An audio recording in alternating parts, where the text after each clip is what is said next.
Hello and welcome to my Wi-Fi cracking course. In this course, we're going to talk mainly about cracking Wi-Fi passwords.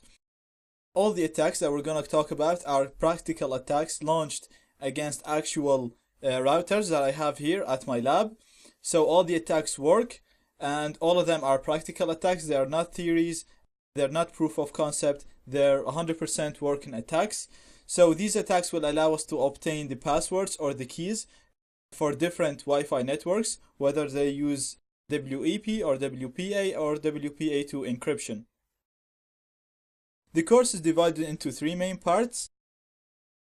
The first part is network basics. In this part, we're just going to talk about how networks work, how devices communicate with each other in networks. And we're going to talk about the interfaces, the wireless cards, and the modes that we can use the wireless cards, and how we can sniff packets that are sent around us in the air.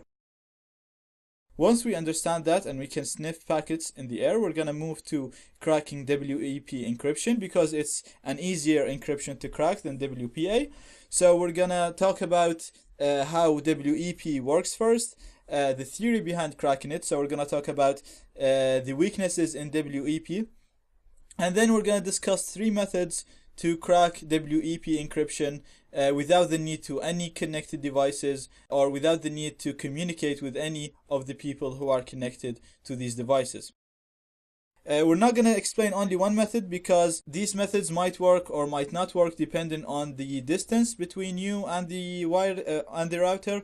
It's going to depend on your wireless card, and it's going to depend on the hardware used inside the router. So we're going to talk about three methods so that at least one of these methods should work for you. After we do that, we're going to move to WPA. We're going to again understand how WPA works, and what's the difference between WEP and WPA, and what's the weakness in WPA that allow us to crack this encryption. WPA and WPA2 are similar. They can be cracked using the same methods. We're going to talk about this into more detail once we move to that part. And again, we're going to talk about four methods to crack WPA, going from slow to a quicker methods in cracking it. So, as I said before, there are three main encryption parts, WEP, WPA, and WPA2. WEP is the easiest one to crack. It takes minutes to be cracked, and it's 100% sure that we can actually crack it. With WPA, we're going to have, if WPS is enabled, then our chances of cracking it is much higher. So it's probably around 100% to crack the WPA if WPS feature is enabled. Again, more on this once we actually go to WPA, so this is just an introduction.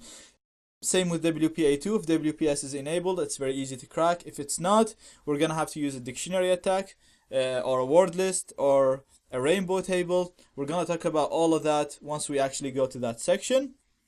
So let's go ahead and start with network basics in the next lecture.